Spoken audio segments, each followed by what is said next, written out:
possa, anseia por águas, como terra seca, precisa da chuva, meu coração. Olá, minha gente, que Deus abençoe a todos, que a paz do Senhor Jesus esteja em todos os corações, que o amor de Deus que está liberado atinja a tua vida com a tua permissão.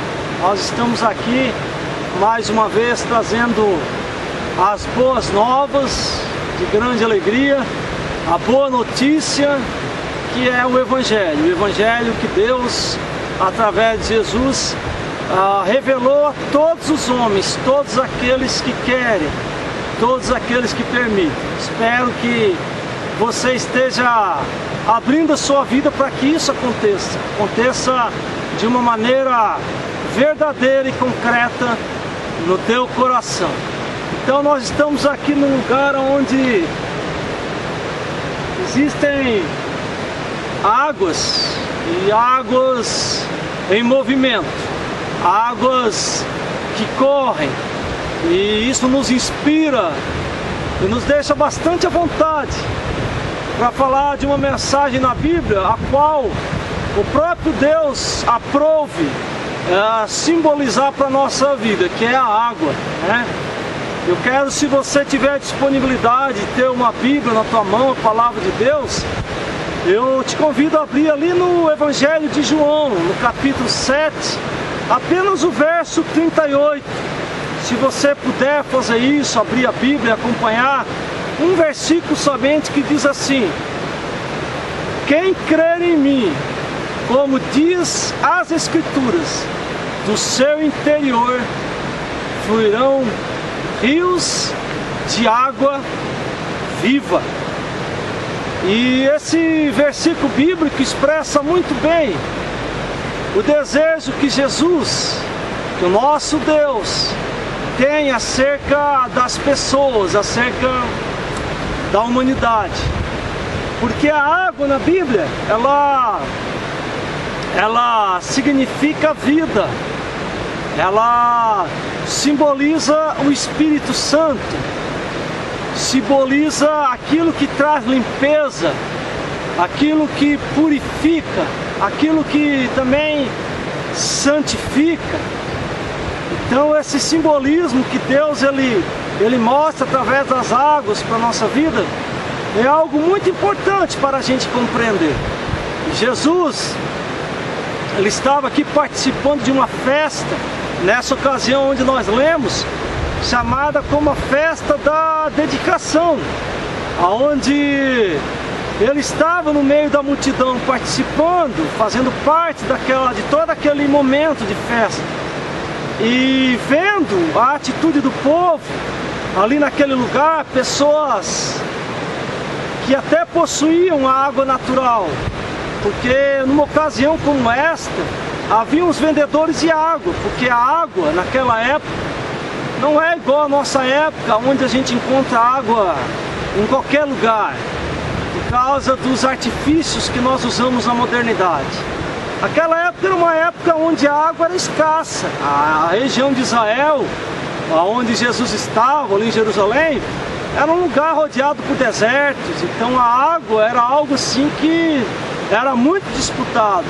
A água, inclusive, era questão de guerras, era questão de morte, era uma questão de inimizade entre povos, porque era uma coisa que trazia o sustento da agricultura e da vida, como é na nossa época.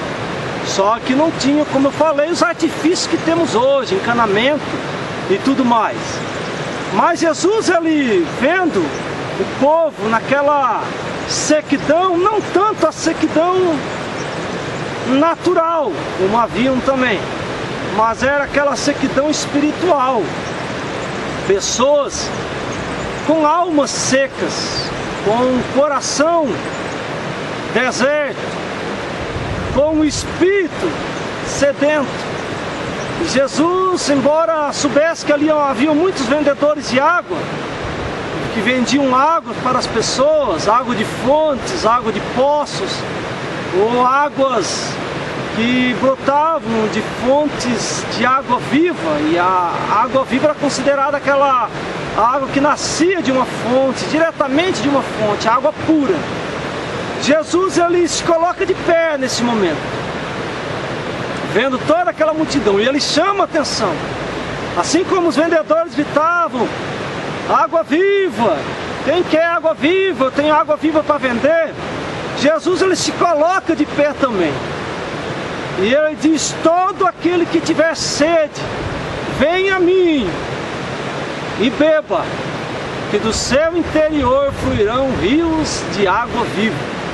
Então Jesus, ele mesmo se colocou como a água viva, e ele diz que aquele que bebesse dessa fonte teria um rio a jorrar para a vida eterna, teria água abundante dentro de si, ou seja, nunca mais teria sede.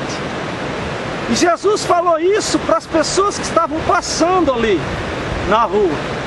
E hoje Jesus, de igual modo, fala para você, você que talvez tenha uma sede enorme de Deus, você que já trocou inúmeras vezes de religião, de credo, de profissão de fé, mas Jesus, ele tem oferecido uma água que não é a água da religião, a água da cultura, mas é uma água viva, uma água que surge dentro de nós, não é uma coisa externa, uma coisa que nós vemos através de templos ou construções, mas é algo que é construído dentro do nosso coração, algo superior. E para fortalecer esse ensinamento sobre nós sermos saciados com a verdadeira água, que é Jesus, que é o Espírito Santo, que é Deus o Pai, eu quero vos contar uma história também, que está lá no Evangelho de João também, no capítulo 4, quando Jesus, ele está caminhando, e ele está passando na região próximo de Samaria. E a Bíblia diz que ele sente a necessidade de passar por Samaria. Era necessário passar por Samaria, diz o texto bíblico. Porque entre judeus e samaritanos havia uma grande guerra de cultura, uma grande guerra religiosa.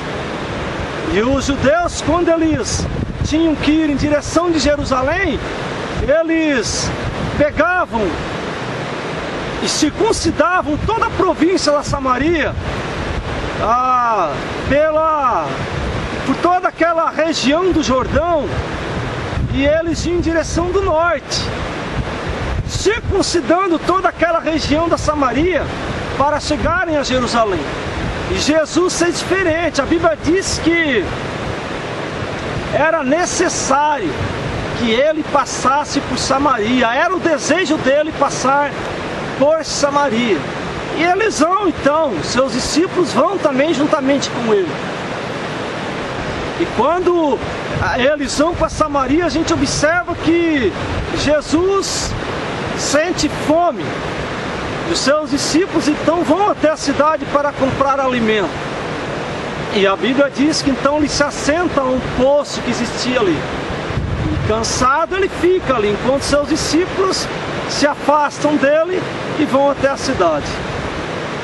E ao meio-dia, diz a Bíblia, que uma mulher samaritana se aproxima com um vaso para estar pegando água daquele poço. Era um poço que aproximadamente media 30 metros de profundidade, como diz a história.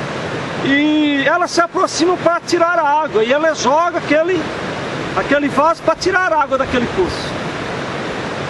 E quando Jesus já vê ela com aquele vaso cheio de água, Jesus deseja de maneira enorme ter uma conversa sobre salvação com aquela mulher. E Jesus faz o que nenhum judeu faria naquela época. Primeiro, porque ela era uma mulher samaritana, e um homem judeu, ele não poderia se dirigir a uma mulher estranha. O judeu não fazia isso.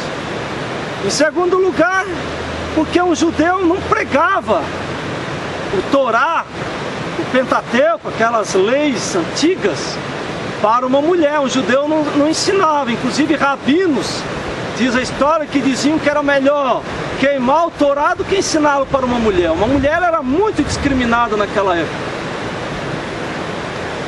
Em terceiro lugar, porque existia uma grande guerra de cultura entre samaritanos e judeus. O judeu, ele não falava com o samaritano, nem samaritano ele se dirigia a um judeu. O judeu ele já não passava pela cidade de Samaria por isso, ele tomava um outro caminho. Mas Jesus, ele já começa a quebrar todo esse paradigma cultural.